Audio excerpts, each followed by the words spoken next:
Oh, you're an entrepreneur? Oh, you're a real estate investor? Oh, you're trying to learn from those who did it? Well, come into the lab then. Put your white coat on, gloves on, notepad, and let's build, y'all. Real estate experiment. What is happening, y'all? Today I have a very special guest, monumental guest, I should say.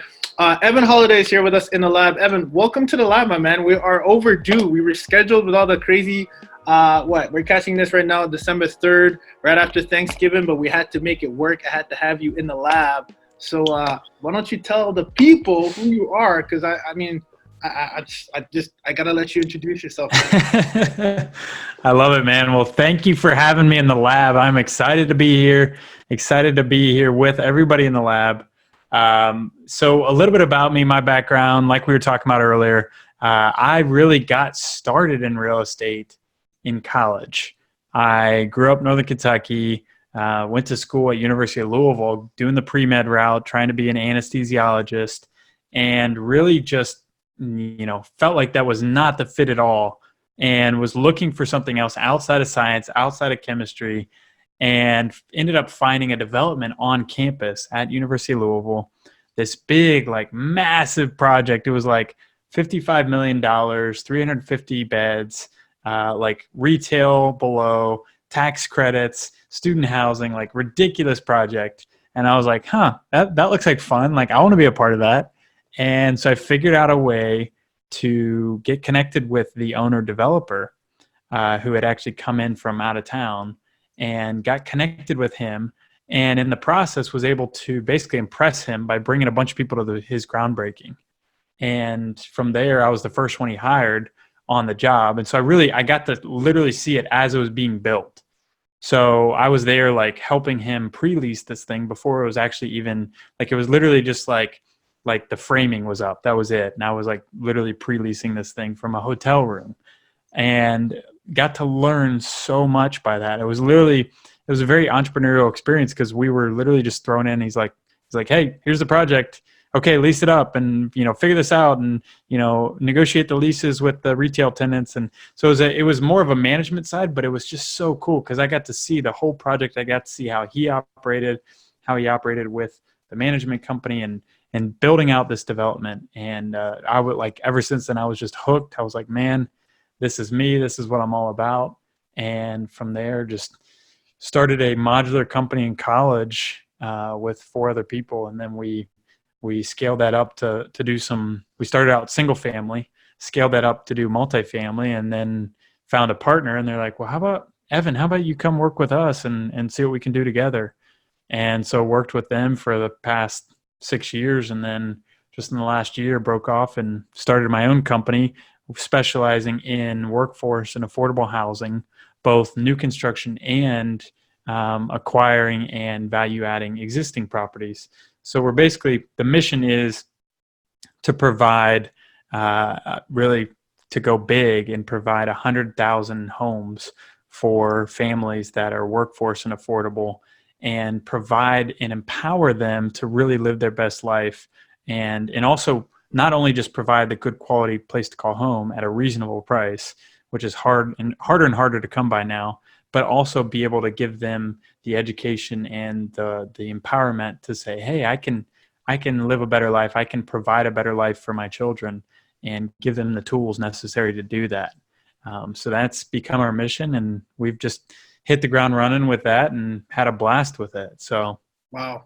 Some intro. I wouldn't want to follow that guy, but that's awesome. So Evan, I love that you talked about the affordable housing, because I think that's one thing that sometimes just surpasses our attention a little bit. I think that is, as you know, being the subject matter expert in that, it's an opportunity that's we're literally running out of affordable housing. So I'm going to get to that in a second. I want to take a little step back though. Back to the lab, a little nostalgia. So you're in school, and I wanted to make sure we capture this, because we always talk about leveraging opportunities, and I'm sensing a trend here, which I love. So you're in school, you see this opportunity. Was this a developer that was literally building it? Was it an extension of the campus itself, or was it just right across from it? Yeah, it was a private developer, but it was basically right off of campus. You could basically consider it on campus, but it was a private developer.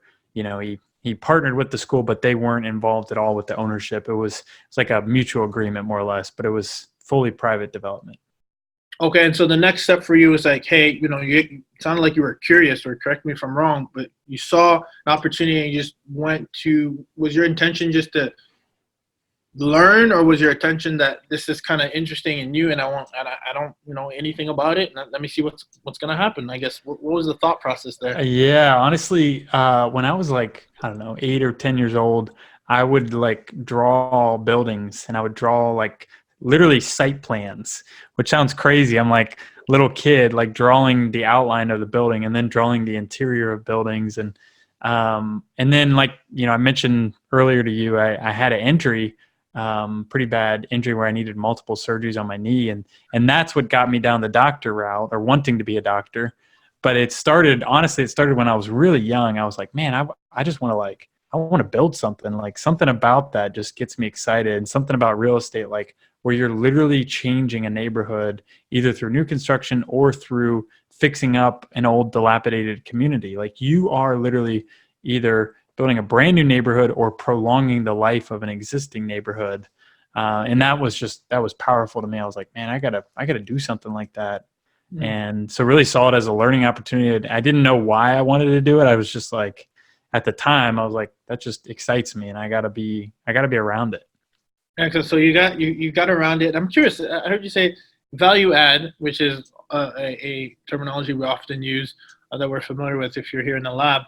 But you also said I don't think I've had anyone who's comes from a developer background. So I guess taking a step back, which one do you like better? I guess do you have better? Like starting a project from the ground up, or seeing something that was designed by someone else and adding maybe a little bit of your vision to it? Which one do you like best? I'm curious. That's a good question. I would say, I'm always going to be a developer at heart. That's like my first love. But I just love the ability of real estate, because like we talked about, there's so many benefits of real estate, like for you as the owner, for your investors, for the residents, for the community, for long-term wealth generation, for, if you're doing it the way we're doing it, for affordability of communities. There's so many benefits of real estate that I just fell in love with. I was like, I don't care if it's development or if it's rehab. Like I love multifamily. I love the potential it has, and I love the impact that we can have through it. Okay, excellent. So considering that you have both lenses, which I think is fascinating, because sometimes we have a lot of niched investors that come into the lab, I think it's cool that you're able to see both. So in an area that's, I guess your current market right now, you're in Nashville, Tennessee. That's right. We were talking offline. Yep. Excellent. So are you specifically in that market, or are you also going other markets as well? Yeah, really from Louisville, Kentucky, all the way down to Florida and everywhere in between. Typically with the new construction side, you have to be more focused because it is such a long game. Right. Like it takes 2 to 3 years. Like stuff I'm starting now on the site selection and the engineering, the architects, the rezonings, that in itself for entitlements and financing and approvals can take 2 years plus. I just had one close this summer. It took 3 years. Okay, so this is actually a good segue, because we actually just shout out to Toast, and we just had a very fantastic guest that came into the lab, and he talked a little bit about his fund, how they also do they'll fund developers actually at the same time. So I want to I don't know anything about this, and I think there's a good opportunity for myself and the listeners to learn from you a little bit. So tell me a little bit how it's a little bit different from the traditional multifamily that we hear a lot, multifamily value add play, where a lot of folks are focusing on B and C, where there's an opportunity to increase the rent rolls after you've added value to a building. How do you tackle a brand new project, considering I'm sure there's engineers involved, all that? And additionally, this is the triple F. We're going right into our triple F section of finding funding and flourishing the deal. So can you maybe talk a little bit about that and give us maybe a high level insight of what that might look like? How do you decide to go into a development project and how it might be a little bit different than what we know as multifamily value add?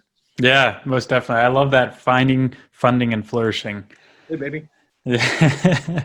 So really the biggest thing that I always recommend to anybody that's thinking about development or learning about it and interested in it is learn about the different types of development and then pick your niche. It's the same as value add, same as most any businesses. Like, pick something that you want to be the best at and focus in on that. Okay, because, so there's levels, it sounds like, already. So I'm thinking already developing is one niche, but then there's a niche within a submarket. Oh yeah. Okay, so let's get into that a little bit. Yeah. High level understanding. I love this. Okay, interesting. Yeah. So I mean, what I'm typically doing is I'm doing multifamily, 200 plus units near an urban core with affordable housing need, where we're using some sort of public-private partnership. We're using tax credits, tax abatements. We're using grants or loans from city or federal governments. And it's basically them saying like, hey, we have a problem. The local economy, like the developers and the owners here, are not providing enough affordable housing. We need more to basically support the backbone of our economy. And we're going to help fund part of the gap that a developer would have if you were to provide these lower income units instead of a market rate unit. So that is like very niche. That is very niche, where we know exactly what we're looking for. We know exactly what types of sites we're looking for, where they're going to be located. Like, I can typically locate within a city. I know certain areas we're going to be looking at. I know, we need at least 10 plus acres for sites. I know it needs to be a certain price point. I know we need to have like city council or mayor support. So those are all things, like I have a criteria of like 10 different things that I'm looking for. And if it doesn't hit one of those, or if it's on the edge, then, that's where you start filtering out deals, just like you do on the value add side. But it's like creating that filter of saying, I'll have people send me land all the time. And I'm like, well, no, maybe, no. It takes a lot of no's, and also being very specific with your criteria to the brokers of saying, okay, I want only this. If it fits generally this criteria, then send it to me. Okay, so I like this because I'm hearing there's a lot of filtering, which to me, when I hear filtering, just, my mind, consulting, back IT, it's like I hear systems, okay? And another thing that I'm hearing is there's a level of complexity, because I've heard a lot of investors say, I don't care where it is, I don't care, I just look at the numbers. But in this case, correct me if I'm wrong, Evan, it sounds like you're also factoring in the economic, the socioeconomic, the city, etc., all these intricacies that are involved with you actually pulling in here. Okay, so this is very interesting. So, and I heard you say, I want you to take a step back, because in the lab, we're here to learn. I got the whiteboard behind me, we're ready to go. So you said tax credits, and tax abatement. For those of us who may or may not be familiar with what that actually means, we want to go a little bit into detail as to what that means for you to get a tax credit or tax abatement on this type of project. Yeah, most definitely. So credits were funded by like this program set up in 1986 by the federal government. Basically says we want to encourage affordable housing opportunities, and we're going to give a credit for that. So that credit, there's a few different types of credits you can get, but the one I typically go after covers about 40% of your cost.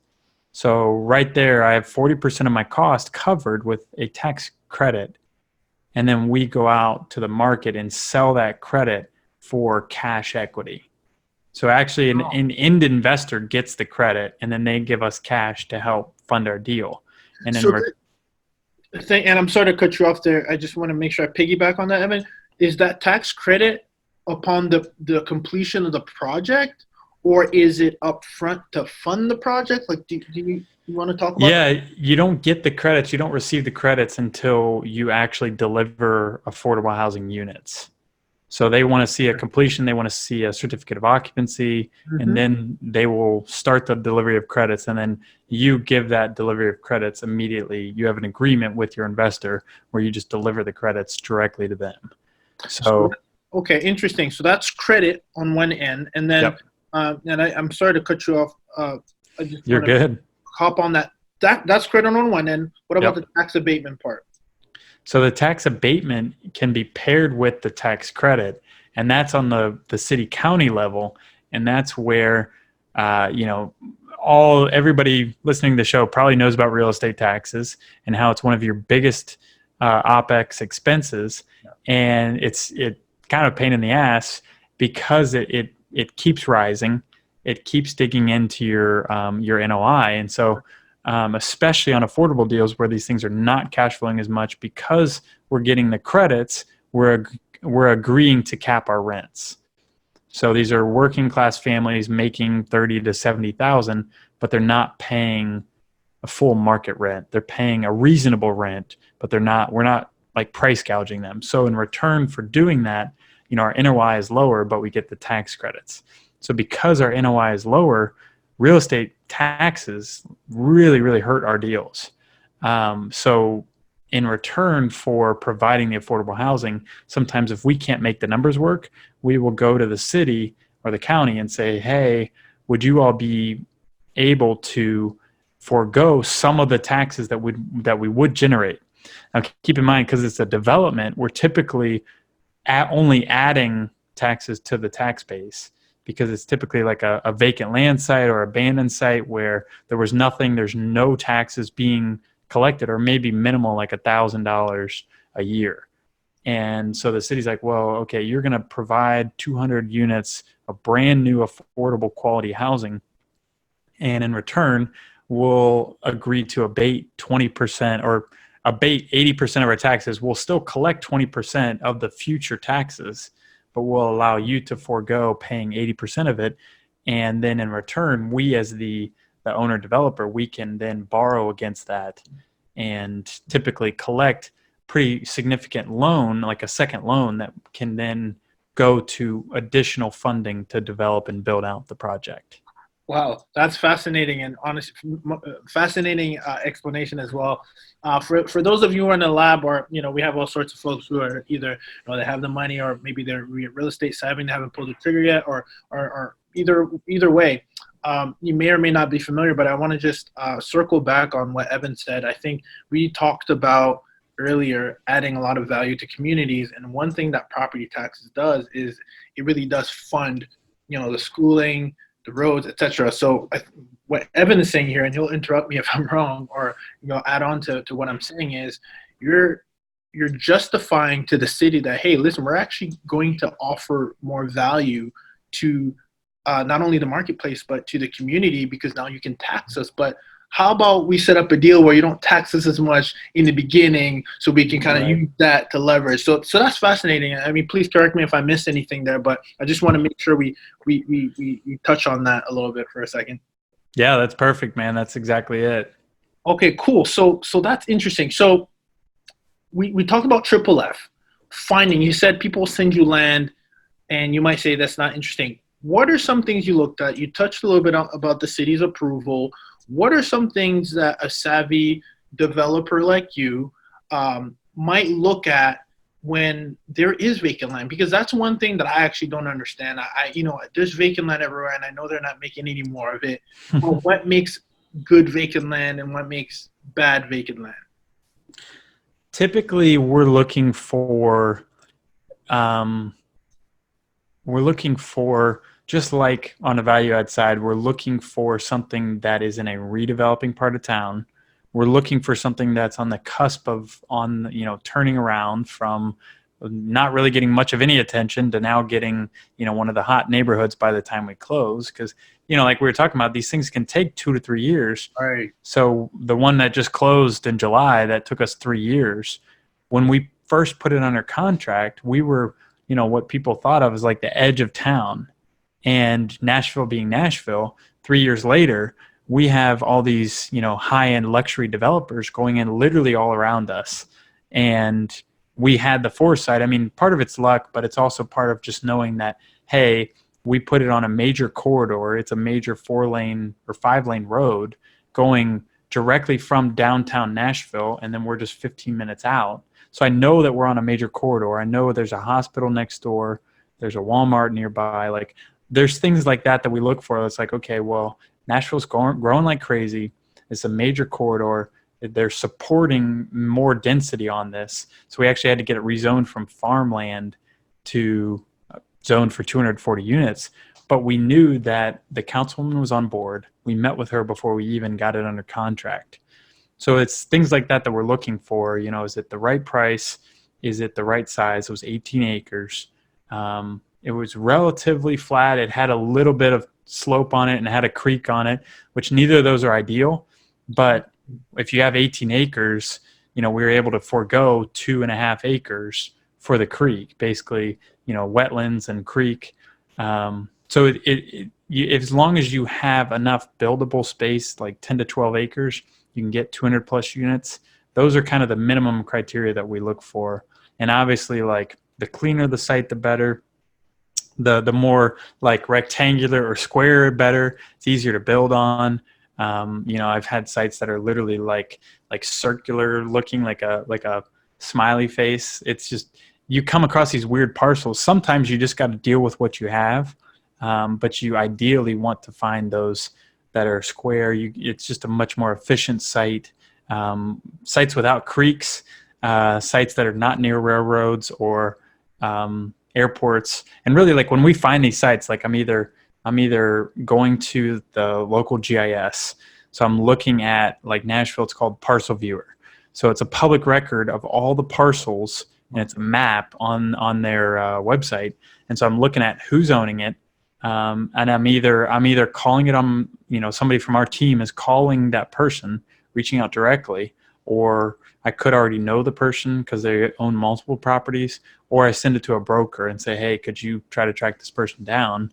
And they're motivated because they can get a commission out of it. So doing different things like that. There's also an app called Land Glide, which is basically like GIS. It puts GIS on your phone. And GIS, for those of us who don't know, which I happen to be one of those folks, is that the MLS for land, for the land, or what is that? It's called Geography Information Systems, and it's basically like it's a fancy way of saying it's a database for land, more or less, like geography. So it's each city or county or state has these databases. And so you can access them, and there's certain ways you can even manipulate them. Like, and there's also software out there, and I'm no expert at the software, but I know that there's certain ways you can literally filter out parcels and say, I want a 10-acre parcel. I want it to be zoned for residential or multifamily, and I want it in this area. I want it, you know, yada yada. Like, you can filter out sites, and there's certain software that can do that for you. So that's another way that we've basically made like a table of sites, and then we'll like send them letters or we'll call them. So there's a couple different ways to go about it, but I think just constantly putting it out there also. Like, I've had people bring me deals and say, hey, you know, I know you know how to develop land and I don't, but I can help fund it, or I can help be the real estate investor and behind it. Let's do this together. Okay, great. Great segue, Evan, because I'm gonna send you. I was gonna send you down a rabbit hole, and you just saved me or saved the show, because I get so fascinated. And honestly, I'd love to, we drop in the show notes some resources. We'll drop the GIS stuff down as well. I was gonna go into depth, but you mentioned funding, and that's a great segue. What is it in me if I have equity, I guess equity partner, let's say. What does the pitch sound like? We know what the pitch sounds like from most of us do, because I've had a lot of folks folks are doing a lot of different things. They're wholesaling, they're multifamily apartments, syndicators, right? What does it look like for you, a developer? If I have money and you have a project, what does that high level conversation sound like? When do I get my returns? And I'm going to just double stack a question on here. I heard you mention it took you 3 years to close. I'm not sure if that was to build or to actually get the project. So let's maybe combine those questions. Like, what does Yeah. it look like for me? What is the opportunity that I'm getting myself into as an investor when I'm doing business with you on the development side? Yeah. Great question. So, whenever we work with investors, it's typically they are helping us on the pre-development expense side. So for each project, we spend anywhere like minimum $500,000 up to $1.5 million to $2 million, depending on the project, depending on how many expenses we have, if we have to buy the land up front or not. Typically your biggest expenses are permit fees, engineering, architect fees, Right. and any land related, deposits or buying the land. Those are typically your biggest fees. Now there's other smaller things here and there, but basically we pitch opportunities. Once we have something under contract, we pitch our investors and say, hey, here's the expected return, here's the project. And really the biggest risk is that the project doesn't move forward. So there is inherently risk in that, and there's going to have significant capital up front. But the reason, or the way we incentivize our investors is by saying, hey, we'll not only give you a return on your original investment, but by the time we close, and when I say close, I just mean close on construction financing. So it's really like just phase one of closing. So that's like closing on starting the dirt moving. Wow. So we're closing on the land purchase and we close on the construction financing at the same time. So, And that's considering that you've also gotten the permits, which I assume would be before. correct. Yeah. So we'll get the permits. We'll pull those permits at or right before closing. And then we will basically return. We'll be able to return at closing. We'll have the tax credit equity that we were talking about before. Yeah. That will go to pay off the original investors fund, and with their return, and depending on the deal, that same investor, as well as getting all their money back at closing, could also get a small percentage ownership in the deal with all their money returned, and usually 8 to 10% return on the front end. So they were return on the front end, all their capital back, and then small percentage ownership in the deal as it cash flows. Equity. That's awesome. That's fascinating. Thank you for taking us through that. I think that's a lot of new information for myself as well, and the rest of the folks who are tuning in, my experimenters. One last comment I want to make is I assume that the type of properties that you're building, again, from scratch, are in the end class B, like you're not building class A's, right? Because it's affordable housing, so you're factoring that in, right? Like you're more or less around the of not spending too much, but making it affordable enough. Exactly right. Yeah, I mean the classic problem that some affordable developers are getting into is they're building too nice. And really, the best amenity that we are offering is our rent, right? Like we're offering something that's 2/3 or sometimes even half of where market is. Like for a brand new 1-bedroom close to downtown, we're renting it at $900, where market is $1,300 to $1,500. Right, affordable housing. That's what it is. Exactly. And so I'm curious because some of us know Section 8, right? Do you work with that at all? Is that a complete different pool that I should not be mixing up right now? That's a great question. I get that a lot. It's basically Section 8 is a voucher that the government gives to families making anywhere from 0 to, I think it's like 30,000 or somewhere in between there. But basically these are people from not working at all, permanently supportive, to working and making a small income. And they basically, you pay for the rent up to 30% of your income, and then the voucher covers anything beyond that if you still have rent left over after your 30% of your income. So we do accept vouchers, and sometimes we provide a specific spot, like provide a certain number of the units for vouchers, but we don't necessarily, like, that's not our bread and butter. We're typically going after families making anywhere from 30 to 75,000. Gotcha. Well, you're in the right market too, and the more I think about it, the more it's so important for us to be involved in the economics and even the politics. And the reason I say politics is those of you who are listening and you're in New York, you guys know what's happening over there. The rent rent control, rent Yeah. stabilization. I mean, it's killing investors over there. I was just at a mastermind out there, and I was just like, yikes. That's something you got to definitely factor in, because it sounded like, it sounds like, and I don't know the market too well out in New York, but it did sound like there is a quota that you need to meet of affordable housing that you got to give. And the reason why that clicked with me is you said that you will sometimes, submit or request for those vouchers. So it sounds like you have that luxury, while in another market, it's so important to know your market, because in some other markets, it's a requirement. Yeah. So I think it goes back to the foundation of location, my friend. Yeah. Yeah. Awesome. So cool, man. All right, look, this was a nice deep dive by Professor Holladay. Thank you very much, man. That was woo. No, seriously, I love it. We don't really. I mean, literally, you've been the first developer background, investor that we've had here. So that's cool. And what I want to go back on too is what I really do appreciate about you is.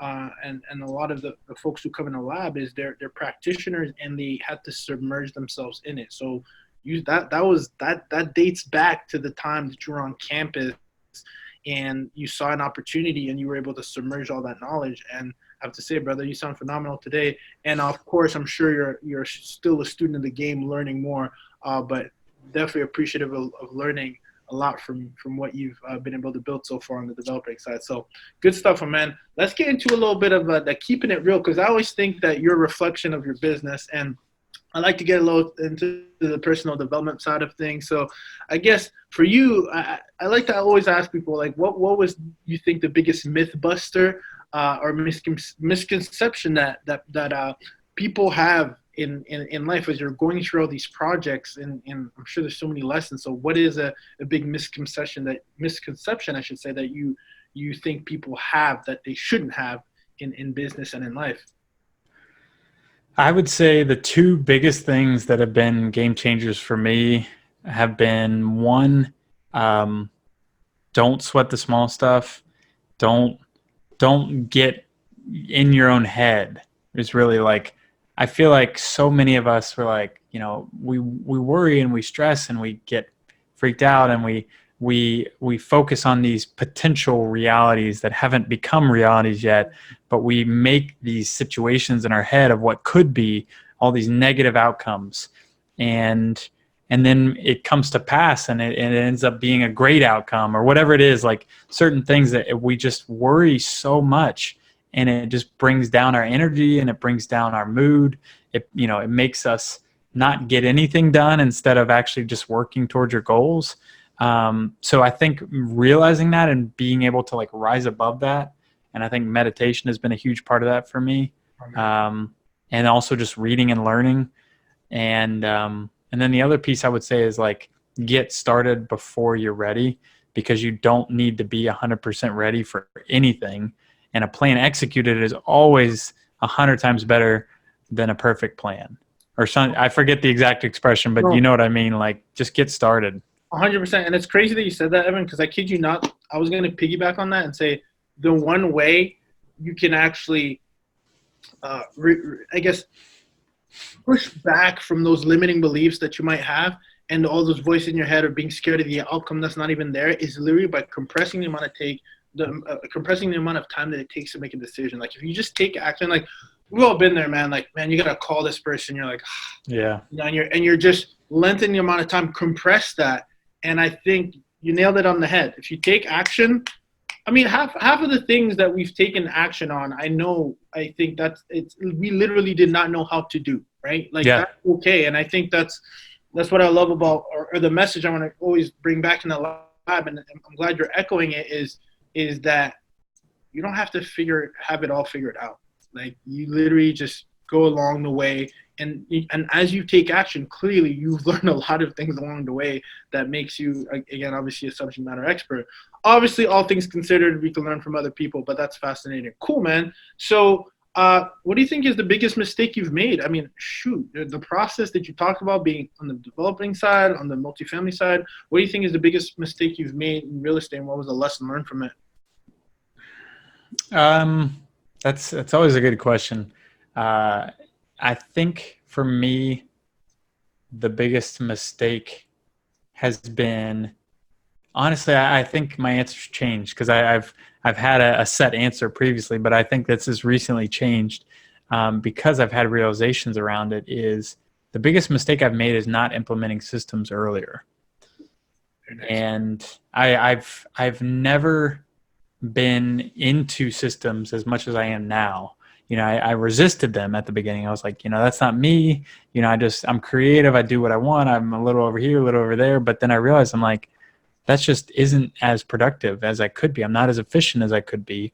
And if I find something that works, I need to just repeat it and teach other people how to do that same repetition of steps, because that's the only way you're going to grow, is if you include other people, bring in partners or bring in employees, bring in a team of people that can do the same thing, do the smaller tasks.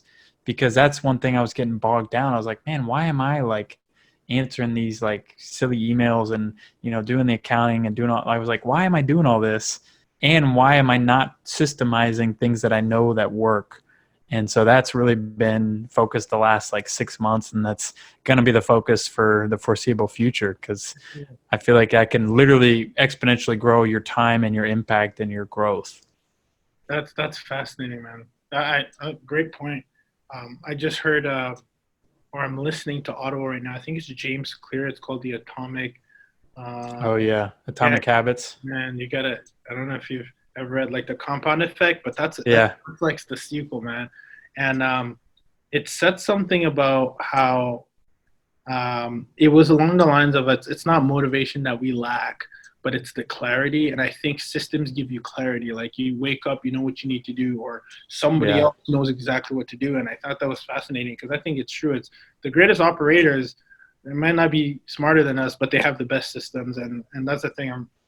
At this point, it's just such a common blueprint that, guys, if you choose to not listen to this, we're giving out the gems in the lab. I think sometimes we know, but we need to be reminded of it. Right. And to your point. So that's awesome. What is worst advice you think you've ever received? I would say you've ever heard of, like, that's the worst advice. Yeah, I would honestly say like people that are trying to limit my beliefs and my growth and trying to project their own limiting beliefs on me. And I've been fortunate that, I've been reading a lot of books about, mindset and motivation and limiting beliefs and how to be your best self. And so I've been able to recognize a lot of that and kind of like get past it. But I think also I've just had that confidence in my own abilities and my own company and my growth, that I haven't let any of that faze me. But I think that's something that everybody that's going at that like 10x scale, everybody's going to deal with that. You're going to deal with people who are like, well, maybe you should take a job instead of, starting your own company, and maybe you should do this, and maybe you should do a 10 unit deal instead of a 200 unit deal. And so there's all this, like, people are trying to tell you what to do, partially because of their own mindset and where they're coming from, and maybe their own beliefs. But I think you just have to rise up above that and say, hey, they're not me. I appreciate your, your help, your advice, your thoughtfulness, your thinking of me, but I'm going to do me, and I'm going to do my own thing. And this is how I see it working out for me. Good for you, man. That's awesome. I appreciate that.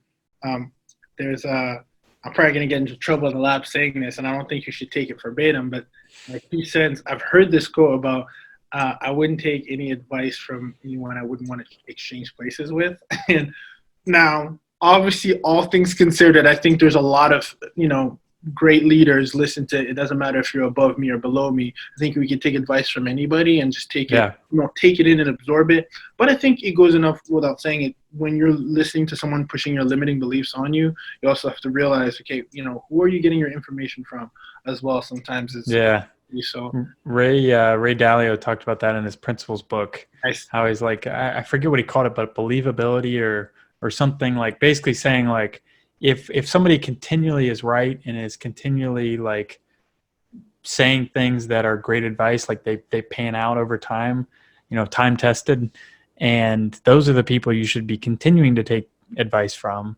100%. And just being able to have that ability to see who are people that you should be taking advice from and who you should not be is a great skill to have. That's fantastic. I agree completely. Great segue, Evan. Speaking of Ray Dalio, I think he's a monumental person. I was going to ask you, what is the most monumental or the biggest, most monumental person that was a big reason for all your success or your achievements and your growth? I think we're still growing. So who is that? Is there a big influencer out there that? Yeah, honestly, I would say for me, it's my mom. She was instilled in me at a very young age, like I can do whatever I want. I can be whatever I want. I can, create whatever I want. And she also taught me, her and my dad both taught me to come from a loving place and come from like an inclusion of people and not pushing people away. And I think that really gave me the mindset I have today of wanting to impact the world and make the world a better place, and also believing in myself and knowing that I can do whatever I want to do. That's amazing. And truly you're having a great impact. I think one of the things you didn't intro, and this is why I should take it upon myself to intro you, is you are creating a movement, and your Monumental Podcast, I'll have definitely everybody check it out in the show notes. Your ability to interview thought leaders and share that with your audience, I think is fantastic. And I think you truly are impacting lives and making a monumental impact. So good for you. That's awesome, man. Thank you, man. I appreciate that a lot. For sure. Now we got the rapid fire round, man. You got to think on your feet for these ones, man. I'm going to come with some heat for you. Let's go. Man, rapid fire round. Favorite book? Probably 10X Rule. Oh, shout out to Grant Cardone. Were you at Girl Scout? Yeah. What? We missed each other, man. Yeah. Oh, man. We got. Well, there's 35,000 of us. So. Yeah, I know. Not. No, it's that I have a funny story about that actually, which I'll tell you offline. But that's really cool, man. Best habit that serves you every day? Meditating. My man. Miracle Morning? To a degree, yeah. Like my own version of it, yeah. Yeah, cool. I like that. That's cool. Best tool that helps you throughout the day? Could be an application these days. Now it's honestly been Asana. Oh, that's a good one. Yeah. That's a good one. Systems, baby. It is. I saw it today. Or is it today or Monday? I tried that for a bit too. But Monday, yeah. In the past as well. That's cool, man. That's cool. This one's interesting. Listen closely. Would you rather have one 300-unit apartment or 3 apartments of 100 units? That depends.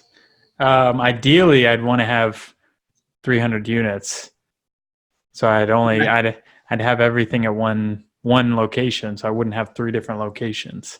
But it would all depend on, like you said earlier, location. So that would be the biggest deciding factor, that and the numbers. But if everything the same, I would do 300 at one location.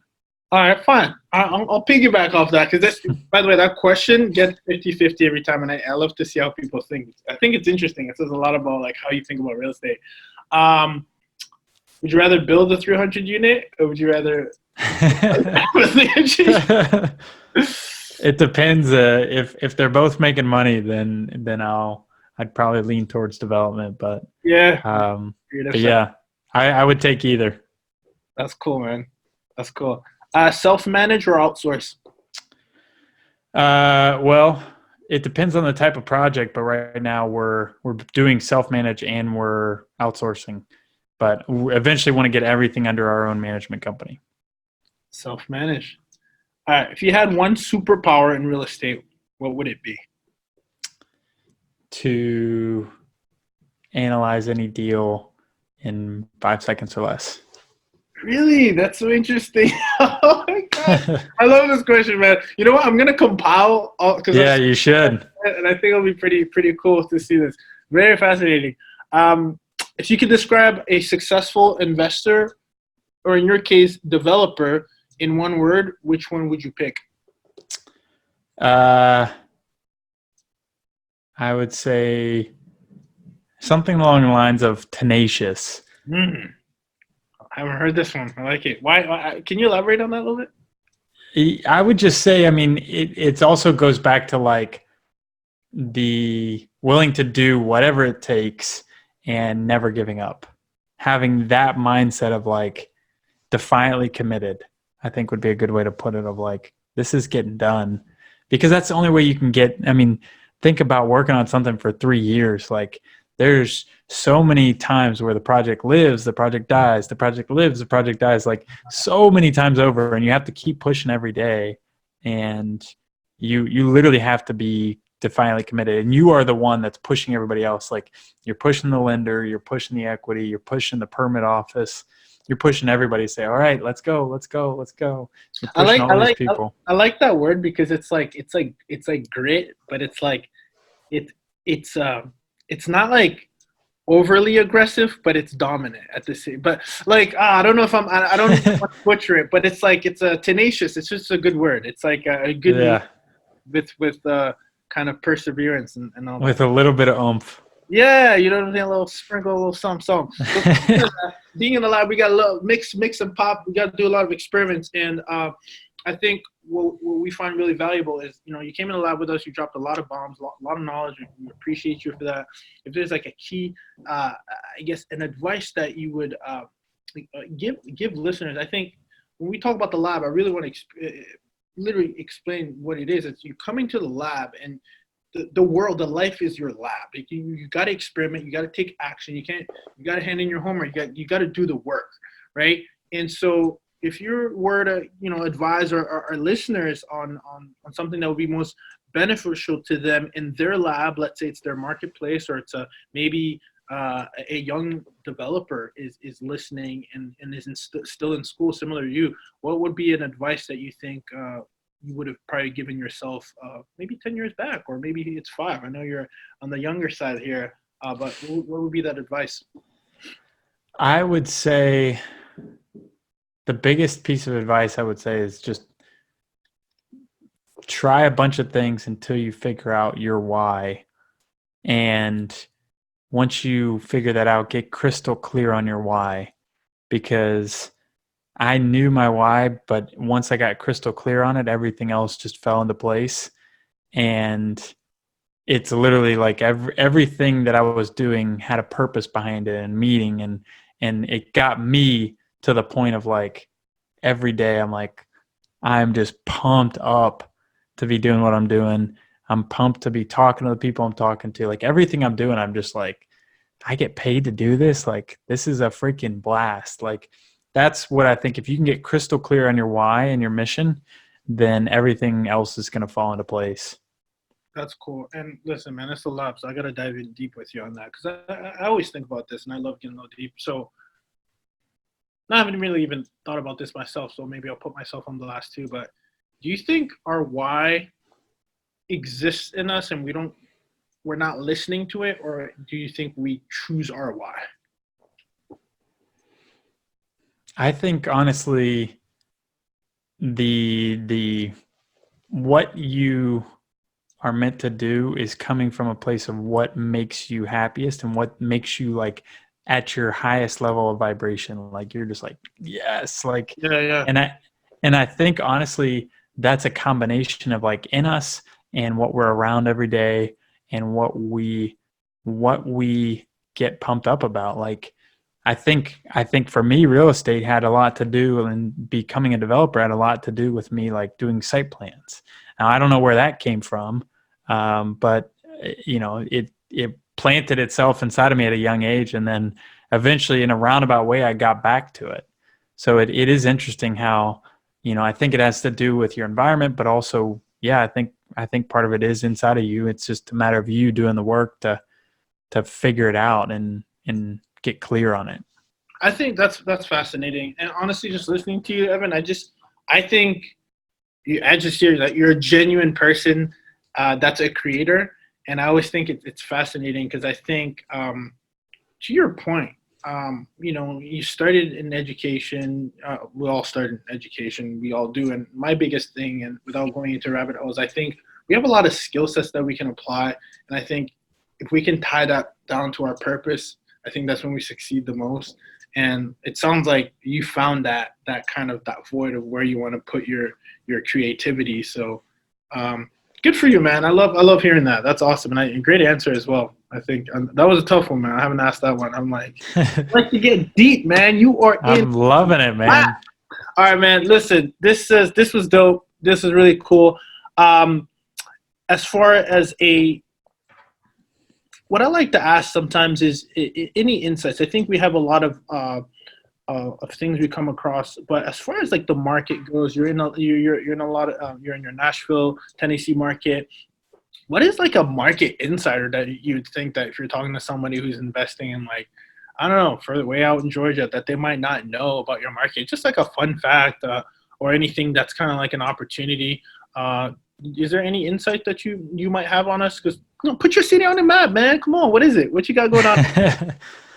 Yeah, man, Nashville is crazy. It's honestly, I think any sort of correction that's going to happen across the United States is not going to have near the impact it's going to have on Nashville because of the amount of corporate jobs, like 5,000 E&Y employees. I think like 10,000 or 15,000 Amazon employees. Like I can't even keep up with the announcements. Like Oracle's announced. Yeah. Who else? All of these, like Nissan keeps adding jobs here. Like all these big corporations keep adding jobs here. And then that in itself compounds on like the whole country music thing, and like it's like the premier location apparently for bachelorette parties. No kidding. And yeah, it's this combination of like bringing in a ton of jobs mixed with like just a fun place to be. Like I'm moving to Nashville 2 years ago. I'm like, everybody I've met is like, dang, like I want to go to Nashville. Or like everybody I've met's like, I love Nashville. I had a blast there. I want to go back. And it's becoming this like tourist attraction, and people are wanting to live there because it's so fun. So I think Nashville's got a bright future ahead. All right, Evan, where do we sign? Jeez. That's awesome, man. Listen, this was awesome. I have one last question for you. I always ask, what is a question that you wish I had asked you that I didn't ask you today? I think you covered it, man. Where to sign up? That's the last one. The last one you asked was the best one. Where to sign up? Where do I sign up? That's it. Don't worry, they'll have all the plugs and the connections that you put in there in the show notes, man. I can't even thank you enough for coming on. Yeah, man. The lab and the experiment. This was great. Sharing a lot of your successful experiments, wins and losses. That's what it's all about. And I think you provided a lot of value. And I mean that. Like genuinely, we have not had somebody who can see both lens. And I think that's a wonderful gift and skill that you honed in on. Let's not get it twisted. My man put in the work. So thank you, man. Evan, man. Let's build, man. We'll stay connected for sure. And thank you for coming on the show, man. We'll check you out for sure. Thank you so much, Ruben. This was a blast. You got it, man. You got it for sure.